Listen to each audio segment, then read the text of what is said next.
Berjumpa lagi dengan saya Sumadi. Pada video kali ini saya akan memulai tentang kajian kebolehan.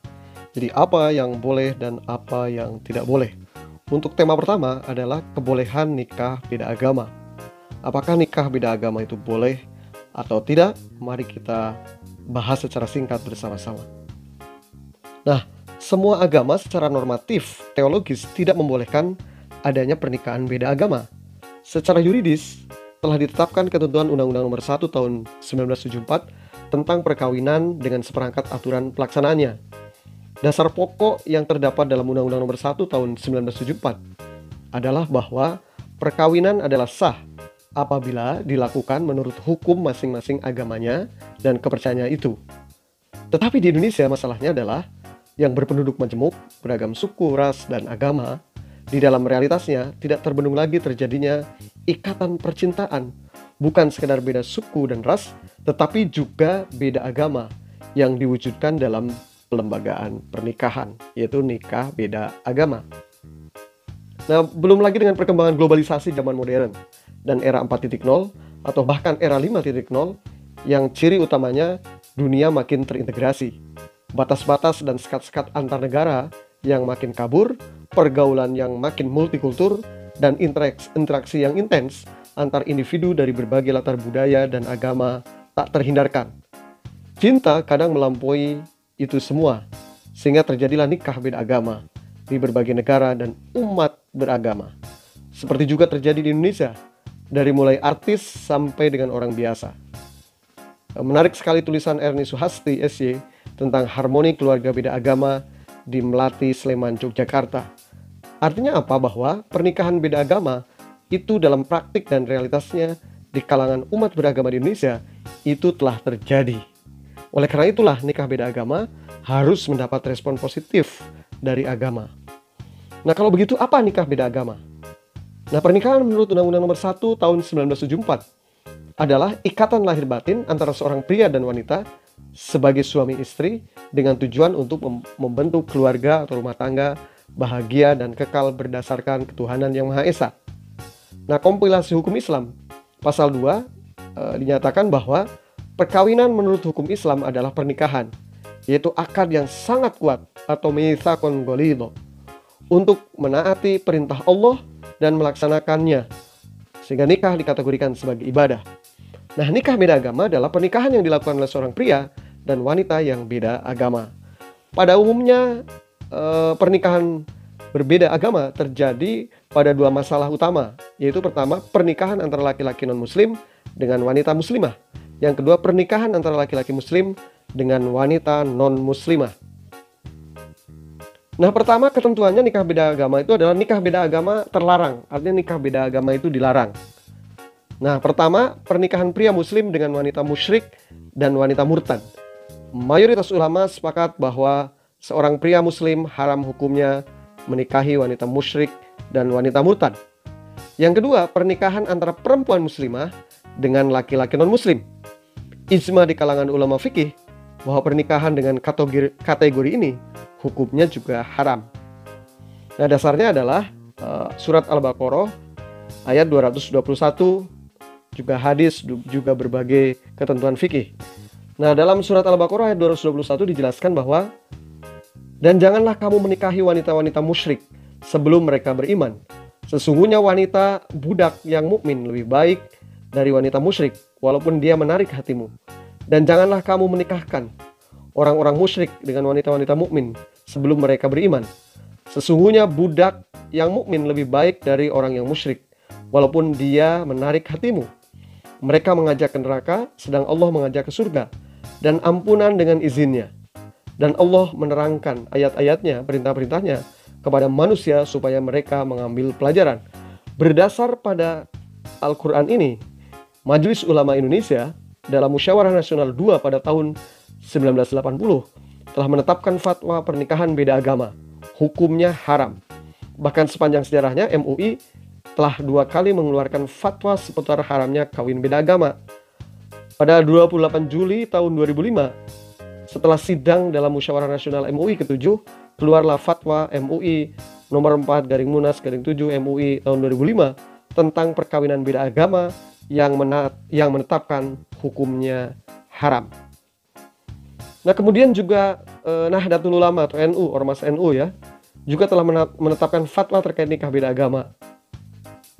Fatwa itu ditetapkan dalam Muktamar ke-28 di Yogyakarta pada akhir November 1989. Ulama NU dalam fatwanya menegaskan bahwa nikah antara dua orang yang berlainan agama di Indonesia itu hukumnya tidak sah. Begitu juga Majelis Tarjih dan Tajdid Muhammadiyah juga telah menetapkan fatwa tentang pernikahan beda agama. Ulama Muhammadiyah menyatakan bahwa seorang wanita muslim dilarang menikah dengan pria non-muslim. Selain itu juga ajaran Kristen, perkawinan beda agama itu juga merupakan perkawinan yang terlarang. Nah, kemudian poin yang selanjutnya adalah kalau tadi berbagai ulama dan ormas dengan fatwanya mengharamkan pernikahan beda agama, sekarang kita lihat pendapat yang membolehkan nikah beda agama. Boleh nikah beda agama, yaitu pernikahan pria muslim dengan non-muslim atau wanita ahli kitab. Kelompok yang membolehkan nikah antara pria muslim dengan wanita ahli kitab, yakni pendapat jumhur ulama salaf dan kontemporer mayoritas ulama. Apa dasarnya kebolehan nikah beda agama? Nah, mereka, para ulama yang membolehkan nikah beda agama mendasarkan pada Al-Quran Surat Al-Ma'idah ayat 5. Dan dihalalkan mengawini wanita yang menjaga kehormatan di antara wanita-wanita yang beriman dan wanita-wanita yang menjaga kehormatan di antara orang-orang yang diberi kitab sebelum kamu. Bila kamu telah membayar mas kawin, mereka dengan maksud menikahinya tidak dengan maksud berzina dan tidak pula menjadikannya gundik-gundik. Berdasarkan ayat ini dapat dipahami bahwa Allah Subhanahu wa taala menurut ulama-ulama yang membolehkan itu membolehkan perkawinan pria muslim dengan wanita ahli kitab yang muhson. Muhson itu apa artinya? Yakni wanita-wanita yang menjaga kehormatannya dari perbuatan zina. Dalam konteks kekinian, wanita muhson itu ya wanita yang punya integritas, punya akhlak yang baik. Sesungguhnya persyaratan ini juga berlaku juga bagi wanita muslim, bukan sekedar non-muslim ya. Nah, ayat ini dipahami bahwa ahli kitab itu tidak termasuk musyrikin.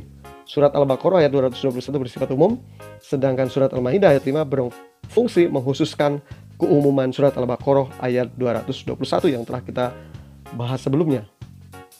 Nah, Muhammad Quraisy Shihab menyimpulkan bahwa memang surat Al-Maidah ayat 5 ini di atas ya, itu membolehkan pernikahan antara pria muslim dengan wanita ahlul kitab.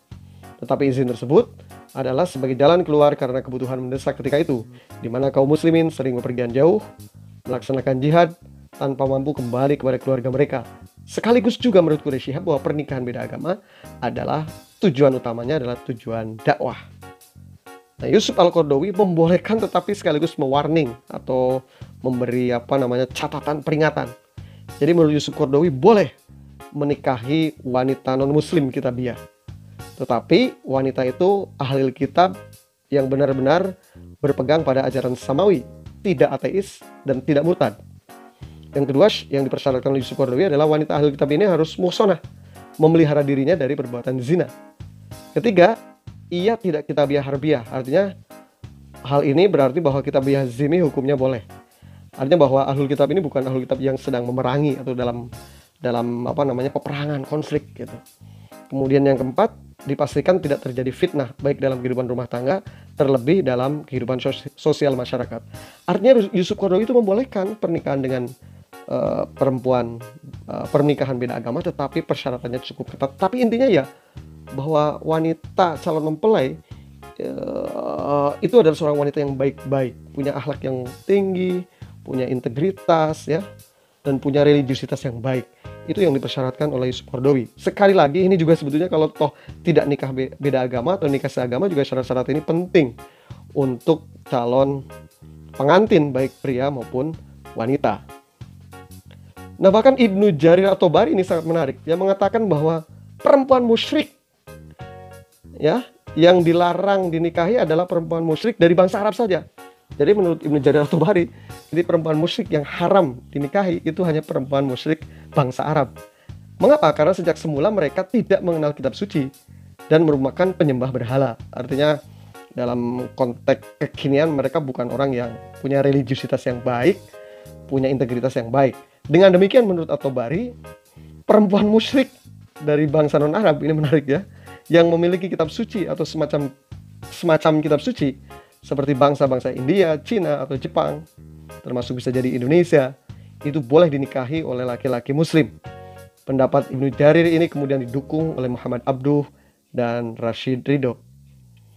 Kebolehan nikah beda agama juga berdasar pada sejarah, ya, bahwa sejarah telah menunjukkan beberapa sahabat Nabi juga pernah menikahi wanita ahlul kitab.